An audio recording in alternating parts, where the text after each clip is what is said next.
We're on week 2 of 3 weeks talking about some of the medieval mystics and sharing some of their insights and their experiences. This week we're talking about St. John of the Cross, who was really a poet at heart, and most of his theology began with just a beautiful poem, but he was also a scholar, so he would write the poem and then he would spend many pages doing a commentary on his own poem, and that's sort of how he fleshed out his theology. Well, it wasn't really possible for me to give you the poem and the commentary, so I'm going to read part of his most famous poem, which was The Dark Night of the Soul, and then in the message we'll sort of flesh out his commentary a little bit. Once in the dark of night, inflamed with love and wanting, I arose, O coming of delight, and went as no one knows, when my house lay long in deep repose. All in the dark went right, down secret steps, disguised in other clothes. O coming of delight, in dark when no one knows, when all my house lay long in deep repose. And in the love of night, in secret places where no other spied, I went without my sight, without a light to guide, except the heart that lit me from inside. It guided me and shone, sure the noonday sunlight over me, and led me to the one whom only I could see, deep in a place where only we could be. O guiding dark of night, O dark of night, more darling than the dawn, O night that can unite a lover and loved one. Lover and loved one moved in unison.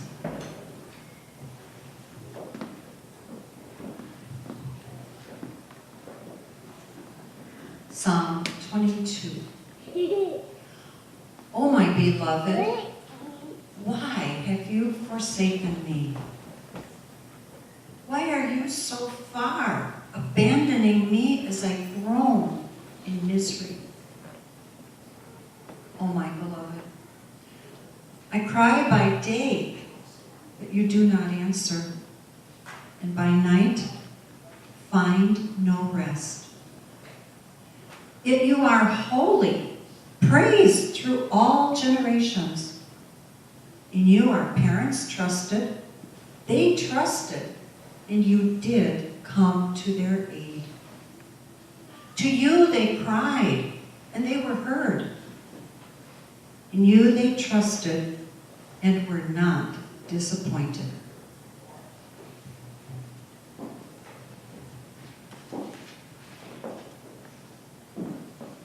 Would you pray with me?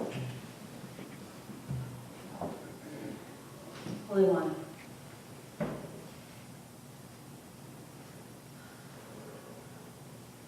it's much easier to talk about the light and think about the light than it is to talk about the dark and the difficulty we have in the dark. And yet it's where we perhaps learn and grow the most. And so as we engage this conversation, may the words of my mouth, the meditations of each of our hearts, be filled with your wisdom and your insight. Amen. So Juan de Yepes was born into extreme poverty in 1542. When his father passed away, his mother moved them to Campo de Mino in Spain, where he served as an orderly in a plague hospital, if you can imagine. The only good news about that was that he had the ability then to be educated in the new Jesuit boys' school. So he received a really great education there, and then was able, when he enlisted in becoming a Carmelite monk, to go to the University of Salamanca. And so he increased his education. He became a priest, was ordained in 1567, so when he was about 25 years old. Took the name John of the Cross eventually. If you remember anything about that time, perhaps the name Teresa of Avila might ring a bell for you as one of the other great mystics. She was a contemporary of John of the Cross, although a little bit older. She was about 27 years his elder. And the Carmelite order was a big deal about that time. It had begun as an order that was based on simplicity and solitude and prayer. But by the time of Teresa of Avila, it had gone far astray of that original vision. One of the descriptions I read said that while there were 200 nuns in this convent, some of them lived in suites with their relatives and their servants. So,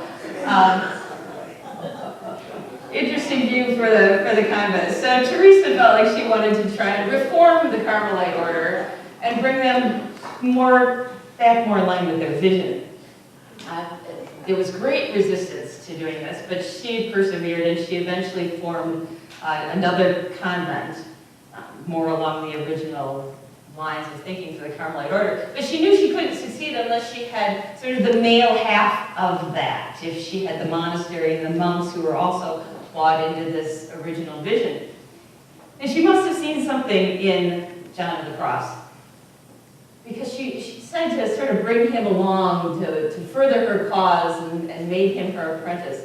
I find it interesting, just as a really silly side note, he was smaller than 5 feet tall. So, little guy, but apparently of great stature. And great influence, perhaps. And so they worked together to form a reformed version of the Carmelite order for the men, which also was highly contested and disliked. But he pressed on and eventually managed to form a small group of monks. And then he was informed after about 3 years by his superiors that he needed to cease and desist and to pretty much renounce everything that he had done and said. And he refused. Shortly after he refused, they abducted him, bound and gagged him, took him 80 miles away to another monastery, where they again tried to force him to renounce his work, and he refused. So they beat him, they threw him in the monastery prison. Why monasteries have prisons is sort of beyond me, but this is the medieval ages. They threw him in the monastery prison, where he existed basically on bread and water. He couldn't wash, couldn't change his clothes, wasn't allowed to leave the cell unless it was for a meeting. And when that still didn't work, they eventually threw him into solitary confinement, where he had, the little slit of light in the wall of the cell. And it was in solitary confinement where he started to write his most famous works, his greatest works of theology and of poetry. And so this is where the dark night of the soul emerged, and it began as him just memorizing his poems. And eventually, when he found a kind jailer who would, somehow, I don't even know where he got the light, maybe that little crack in the wall, where he had a little bit of paper and pen and started to write them down. After 9 months in that prison, he escaped. But I don't know that he ever led a really great life. He wasn't terribly old when he got very, very sick, was taken care of by brothers who were angry with him, and so they didn't take good care of him. And basically just deteriorated alone and lonely and died at the age of 49. Which might have been a long life back then. I don't know. He wasn't ordered to be in a plague hospital, so maybe the odds. Anyways, so that's sort of the backdrop to John of the Cross. He's been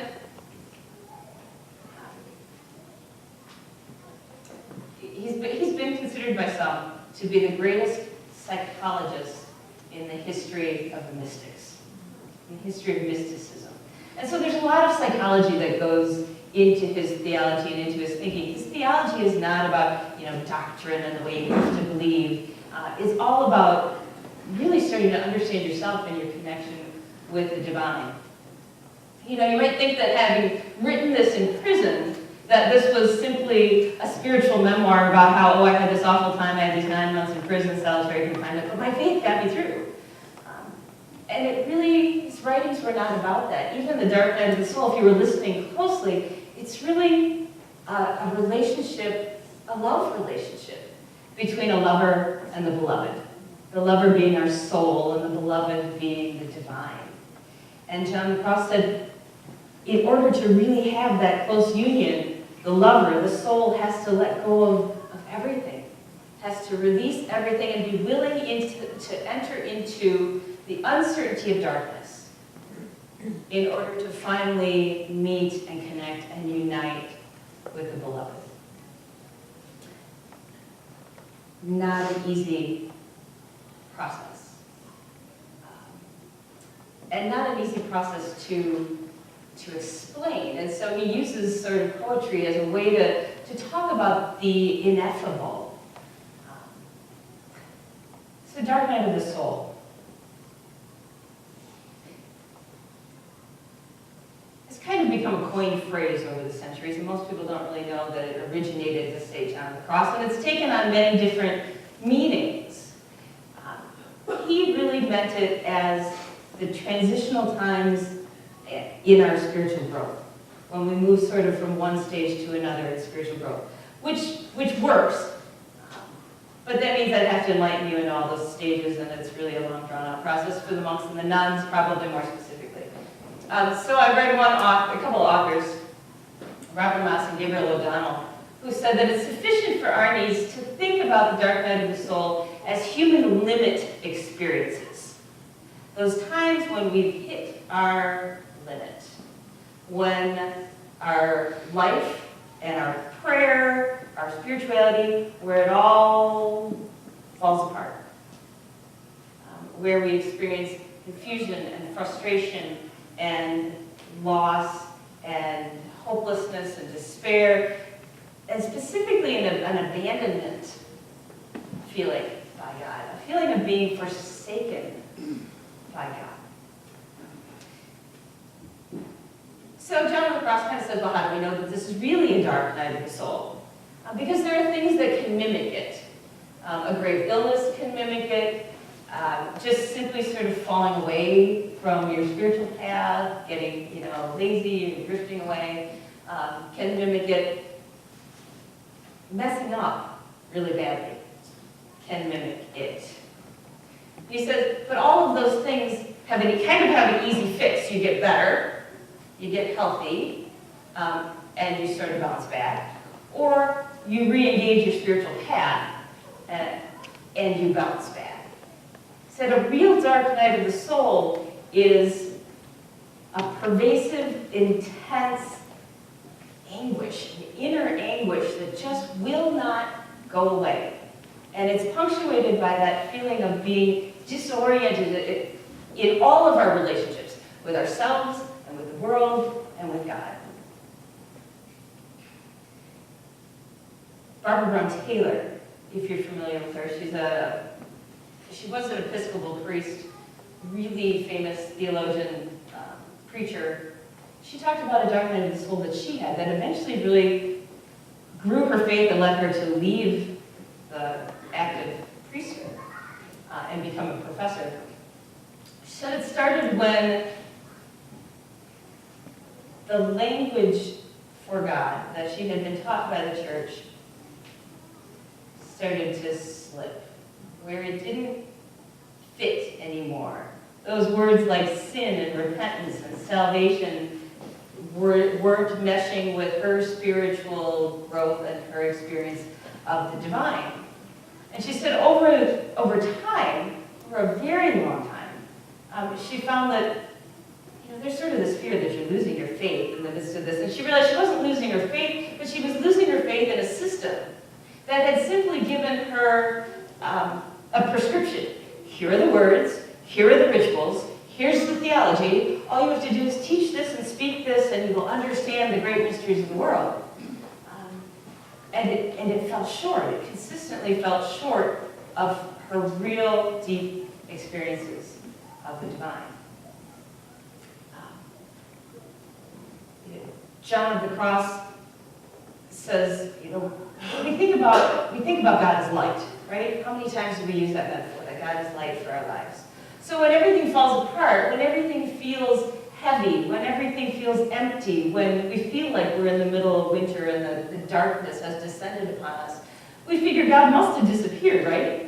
Because God is light, and we're not in the light. We're feeling darkness, so God can't be here. So that's the forsaken piece. We feel like we've been forsaken. And so I pulled the scripture, the psalm passage that says, my God, why have you forsaken me? Which we all know better as the words of Jesus on the cross, which were taken from the psalmist. But that feeling of despair, that feeling of being alone and lost. And John of the Cross says, the fallacy here is that we're alone. The truth is that God is more present than God ever is when we're in that dark space. That God is closer than God has ever been when we are in that dark place. So he uses two metaphors to try and get us to understand what this is like. And the first metaphor is about being a cave dweller. How many of you have ever been in a cave? Darkened cave, right? Okay? You come out of the dark of a cave, or maybe it's simply the darkness of your bedroom into your bathroom in the middle of the night, and you flip on the light. But you come out into the brightness, and you're like, right? You can't see, and it's painful to try and open your eyes. And he says, this is what's happening in the darkness. You're coming, you're being confronted with the brightness, the brilliance of God, and it is so bright that you can't see, that you feel that you're in darkness. And the only way, right, to adjust our eyes to the light is to stay in the light and to keep risking opening our eyes and the pain of getting them used to things before we are finally used to the light. So that's one metaphor he uses about that, how God is really right there, even though we think God is not there. The other one is about throwing a log onto a fire. So you've probably all had a wet, sort of rotten log that you've thrown on a bonfire at some point. So he makes the analogy, or the metaphor, that we're like a log. Our soul is like this log. And it gets tossed on the fire, which is God. And at first, what happens to that log when you toss it on the fire? It steams and it smokes, and if it's been sitting there for a while, what else happens? Things little things crawl out of it. You get the bugs. You gotta love John of the Cross. He says the first part of that is that everything's got to be released. All of that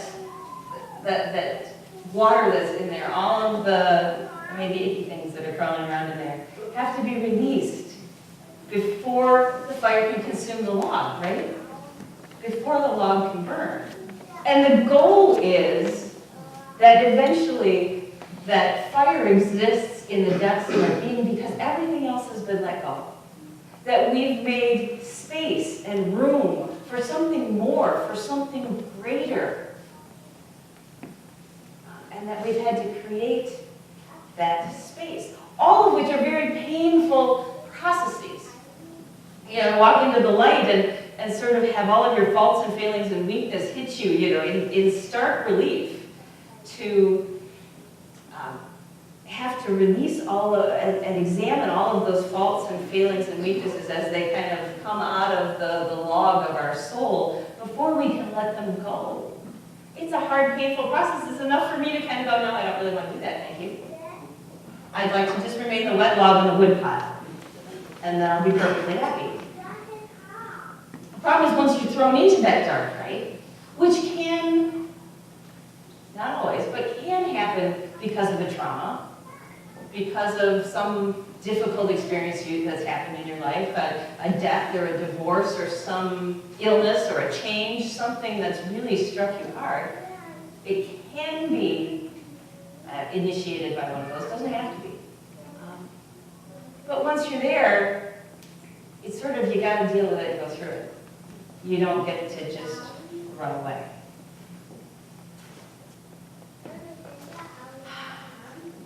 And I want to read a part to you because this was too much for me to try and say really well. Barbara Brown Taylor talks about how when we let all that go, it's a liberation, in a way. She says, the dark night is God's best gift to you, intended for your liberation. It's about freeing you from your ideas about God, your fears about God, your attachment to all the benefits you have been promised for believing in God, your devotion to the spiritual practices that are supposed to make you feel closer to God, your dedication to doing and believing all the right things about God, your positive and negative evaluations of yourself as a believer in God, your tactics for manipulating God, and your sure cures for doubting God. So all of those are simply substitutes for God. They are not the essence of God. What we believe and what we think and the stories we've told ourselves, the descriptors we have, are not God. Is that getting through? And the same thing goes for ourselves. So the dark night is liberation from all of that, but it's liberation from the stories we've told ourselves, the negative and positive things we've told ourselves, our failures, our successes, our burdens, our baggage, our guilt, our shame, all of it. It's meant to release all of those things so we find our authentic self at the core of all of it. Because we are not those things. We are not our stories. We are not our guilt. We are not our mistakes. We are more than.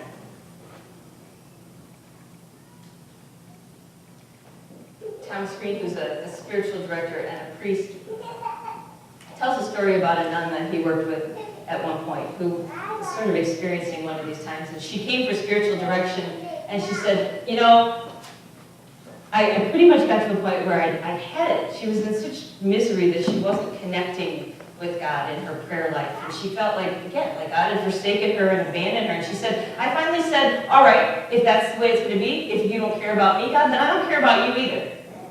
And so she stopped praying. And she stopped doing all of the good nunly things she was supposed to do. And she, in her words, quote unquote, sinned even. Right, oh, yes, that would be good, yes. And she was still miserable. And she was a little surprised when his advice to her was, what's going on with you is actually probably a really good thing, a really deep transformation, but it's really good. It means that God's there in the midst, helping us work on all of that stuff. But we feel lost, and we feel forsaken, and we feel alone.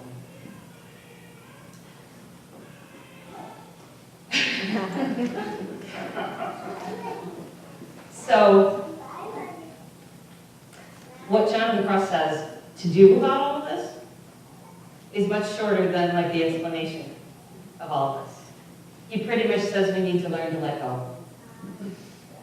We need to learn to walk forward in trust and in faith, to stay sitting in the darkness and to allow it to work on us, to trust that God is working on us in the midst of all of it, kind of like the tulip bulbs that have disappeared that I gave to the kids. That God's working on it even when we can't see it. God is not punishing us. God has not forsaken us. God has not abandoned us.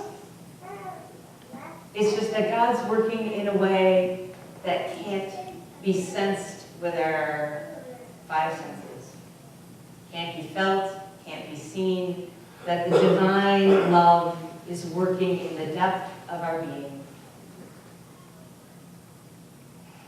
to help us to let go of all that stuff we don't need, to get back to our true selves and a true deep connection to the beloved.